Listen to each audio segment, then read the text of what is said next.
ಯಾಕಪ್ಪ ಏನಾಯ್ತು? ಮೂಗುರ್ಸ್ಕೋ. ಏನಾಯ್ತು? ಅದೊಂದ್ ದೊಡ್ಡ ಕತೆ. ಬೆಳಗ್ಗೆ ಎದ್ದು ಕಾಫಿ ಕುಡಿದು ಶೇವಿಂಗ್ ಮಾಡ್ತಾ ಕೂತಿದ್ದೀನಿ. ಕನ್ನಡಿ ನೋಡ್ತೀನಿ, ದಿಢೀರಂತ ಒಂದ್ ದೊಡ್ಡ ಕರಡಿ ರೂಮ್ ಒಳಗೆ ನುಗ್ಬಿಟ್ಟಿದೆ. ಕರಡಿ? ಅದು ಬೆಂಗಳೂರಲ್ಲಿ? ನಮ್ ಮನೆ ಪಕ್ಕ ಒಂದ್ ಸರ್ಕಸ್ ಕಂಪನಿ ಇದೆ, ಅಲ್ಲಿಂದ ಕರಡಿ ತಪ್ಪಿಸ್ಕೊಂಡ್ ಬಂದ್ಬಿಟ್ಟಿದೆ. ಆಮೇಲೇನು ಪೊಲೀಸ್ ಅವ್ರು ಫೋನ್ ಮಾಡಿದೆ, ಸರ್ಕಸ್ ಅವ್ರು ಬಂದು ಕರಡಿನ ಕರ್ಕೊಂಡು ಹೋದ್ರು. ಅಶೋಕ್ ಎಲ್ಲಿ? ಅಶೋಕ್ ಆಫೀಸ್ಗೆ ಹೋಗಿದ್ದಾನೆ, ಇನ್ನೇನ್ ಬರೋ ಹೊತ್ತು. ಏನಪ್ಪ ಸಮಾಚಾರ?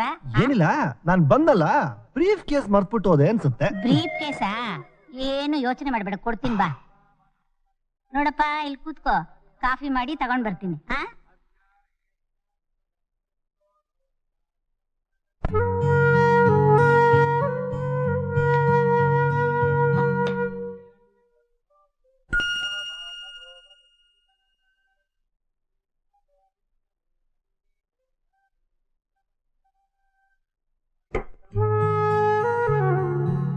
ಹೌದಪ್ಪ, ಬೇಕಾದ್ರೆ ಅವನಲ್ಲಿದ್ದಾನೆ, ಕೇಳ್ ನೋಡು. ನನ್ನ ಜೀವನದಲ್ಲಿ ನಾನು ಕರಡಿನೇ ನೋಡಿಲ್ಲ, ಅಂಥದ್ರಲ್ಲಿ ಇವನ್ ರೂಮ್ ನಲ್ಲಿ ಕರಡಿ ಅಂದ್ರೆ? ಏನು ರವಿ, ನಿಮ್ಮನೆ ಕರಡಿ ನುಗ್ತಂತೆ, ನಿಜನಾ? ಅತ್ತೆ, ಅದು ನಾನು ವಿಚಾರಿಸ್ತೀನಿ, ನೀವು ಹೊರಡಿ. ಸರಿಯಪ್ಪ, ವಿಚಾರಿಸು. ಯಾವ್ದಾದ್ರು ಕರಡಿ? ಬೇರೆ ಯಾವ ಕರಡಿ?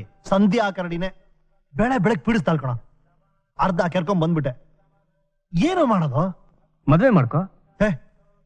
ಆ ಹುಡುಗಿನಲ್ವಾ, ಬೇರೆ ಹುಡುಗಿನ? ಸರಿ ಅಣ್ಣ, ಪ್ರಸಾದ ತಗೋ. ಇವತ್ತು ಗುರುವಾರ ಅಲ್ವಾ, ನಮ್ ಚಿತ್ತಿ ವಿಶೇಷವಾಗಿ ಬಾಬಾ ಪೂಜೆ ಮಾಡ್ತಾಳೆ. ನಾನು ಕೂಡ ಬಾಬಾ ಭಕ್ತಾನೆ. ಹೌದಾ? ಆ ಸಂಧ್ಯಾ ಕೈಯಿಂದ ನನ್ ಪಾರ್ ಮಾಡಪ್ಪ ಅಂತ ಆ ಸಾಯಿನ್ ಬೇಡ್ಕೊ. ಆಕ್ಚುಲಿ ನೀವು ಯಾವ ಬಾಬಾ ಟೆಂಪಲ್ಗೆ ನೀವು ನೀವು ನೀವು ನೀವು ನೀವು ಹೆಚ್ಚಿಗೆ ಮಾತಾಡಲ್ಲ ಅನ್ಸುತ್ತೆ ನಂತರ. ಓ ಬರ್ತೀನಪ್ಪ, ಟೈಮ್ ಆಯ್ತು. ಇದೇನಪ್ಪ ಇದು, ಮತ್ತೆ ಮರ್ತೋಗ್ತಾ ಇದೆಯಾ? ತಗೊಂಡೋಗು. ನನ್ ಮಾತು ಕೇಳೋ, ಎಣ್ಣೆ ಬಂದಾಗ ಕಣ್ಣು ಮುಚ್ಕೋಬೇಡ. ಸಂಧ್ಯನ್ ಮದ್ವೆ ಆಗು. 5 ವರ್ಷದಿಂದ ಸಂಧ್ಯನ ಅಪ್ಪ ಪೆಂಡಿಂಗ್ ಇಟ್ಟಿರೋ ಇನ್ಕ್ರಿಮೆಂಟ್ ಬೋನಸ್ ಎಲ್ಲ ಕೊಡ್ಸೋ ರಾಜ. ಓಹೋ, ನಿಮ್ ಇನ್ಕ್ರಿಮೆಂಟ್ಗೋಸ್ಕರ ನಾನು ಅವಳನ್ನ ಕಟ್ಕೋಬೇಕಾ? ಹೇಗೂ 5 ಜನ ಇದ್ರಿ, ಎಲ್ರು ಸರಿ ಅವಳನ್ನ ಮದುವೆ ಆಗಿ ಅವಳನ್ನ ದ್ರೌಪದಿ ಮಾಡಿ. ದ್ರೌಪದಿ ಯಾಕೆ ಗುರು? ಆ ಸೀತೆಗೆ ಈ ರಾಮ ಒಬ್ಬನೇ ಸಾಕು ಗುರು. ನಮ್ ಲವ್ಗೆ ನೀನೇ ಎಂಕರೇಜ್ ಮಾಡ್ಬೇಕು. ತುಂಬಾ ಈಸಿ ಕಣ. ಬಂದು ಮಿಸ್ಟರ್ ಭಾಸ್ಕರ್, ರವಿ ಇವತ್ತು ಆಫೀಸಿಗೆ ಬಂದಿಲ್ವಾ? ಬಂದಿದ್ರು ಮೇಡಮ್, ಈಗ ತಾನೇ ನಿಮ್ ಎದುರುಗಡೆ ಹೊರಟೋದ್ರಲ್ಲ. ಓ ರವಿ.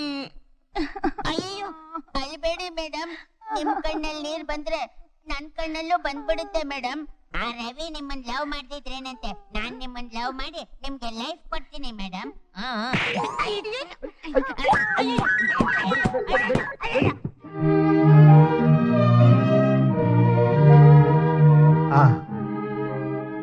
ಎಷ್ಟು ಚೆನ್ನಾಗಿದೆಯಮ್ಮ ಈ ಪೇಂಟಿಂಗು.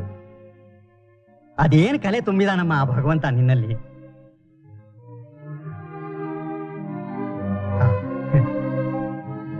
ನಾನು ಪ್ರತಿ ಸಲ ಬಂದಾಗಲೂ ಒಂದೊಂದು ಹೊಸ ಐಟಮ್ನೇ ಮಾಡಿಟ್ಟಿರ್ತೀಯ ನೀನು. ನಿಮ್ಮಪ್ಪ ದೇವರಾಜ್ ಇದ್ದಿದ್ರೆ ಇದನ್ನೆಲ್ಲ ನೋಡಿ ಎಷ್ಟೊಂದು ಸಂತೋಷ ಪಡ್ತಿದ್ನಮ್ಮ. ಏನ್ ಮಾಡೋದು, ಅವನಿಗೆ ಯೋಗ ಇಲ್ಲ, ಏನೋ ಕನಸು ಕಂಡ, ಏನೋ ಆಗ್ಬಿಡ್ತು. ಒಟ್ನಲ್ಲಿ ವಿಧಿ ಇಚ್ಛೆ. ಹಲೋ ಅಂಕಲ್, ಯಾವಾಗ ಬಂದ್ರೆ? ಆಗಲೇ ಬಂದಪ್ಪ. ಹಲೋ ಅಣ್ಣ, ನಾನ್ ಬರ್ತೀನಿ. ಸ್ವಲ್ಪ ಹೊತ್ತಿರಮ್ಮ, ಯಾಕೆ ಅವಸರ? ರವಿ, ಇವ್ ನಮ್ಮ uncle, family friend, well wisher Shamanna. Uncle, ಇವನು ನನ್ನ ಖಾಸಾ ದೋಸ್ತ್ ರವಿ. ಓಹೋ, ಸಂತೋಷ. ನಾನ್ ಬರ್ತೀನಿ. ಅಶೋಕ್, ಈ ಪೇಂಟಿಂಗ್ಸ್ ಯಾರು ಮಾಡಿದ್ದು? ಇಷ್ಟು ಚೆನ್ನಾಗಿದೆಯಲ್ಲ. ಇನ್ನಾರು ನಮ್ ಚಿತ್ರನೇ ಮಾಡಿದ್ದು. ಹೌದಾ? ಹೌದು. Beautiful. I mean the paintings so beautiful. Ashok, ಈ ಪೇಂಟಿಂಗ್ಸ್ನೆಲ್ಲ ಒಂದು ಎಕ್ಸಿಬಿಷನ್ ಯಾಕೆ ಮಾಡಬಾರ್ದು? ನಾನೇನು ಅಷ್ಟು ದೊಡ್ಡ ಕಲಾವಿದೆ ಏನಲ್ಲ, ಇದನ್ನೆಲ್ಲ ನನ್ ಖುಷಿಗೆ ಅಂತ ಮಾಡ್ತೀನಿ, ಬೇರೆಯವ್ರು ನೋಡಿ ಮೆಚ್ಚೋದಕ್ಕಲ್ಲ. No, I don't think so. ಕಲೆ ಇರೋದು ಆಸ್ವಾದಿಸೋಕೆ. ಹೂವು ತನ್ ಪಾಡಿಗೆ ತಾನು ಅರಳಿ ಪರಿಮಳನ್ ಬೀರುತ್ತೆ, ಯಾರಾದ್ರೂ ನೋಡ್ಲಿ ಅಂತಲ್ಲ. ಇಲ್ಲ, ಆ ಹೂವನ್ ಯಾರಾದ್ರೂ ನೋಡಿದ್ರೇನೆ, ಮುಡ್ಕೊಂಡ್ರೇನೆ ಸೃಷ್ಟಿ ಕ್ರಿಯೆ ಅರ್ಥಪೂರ್ಣ ಆಗೋದು.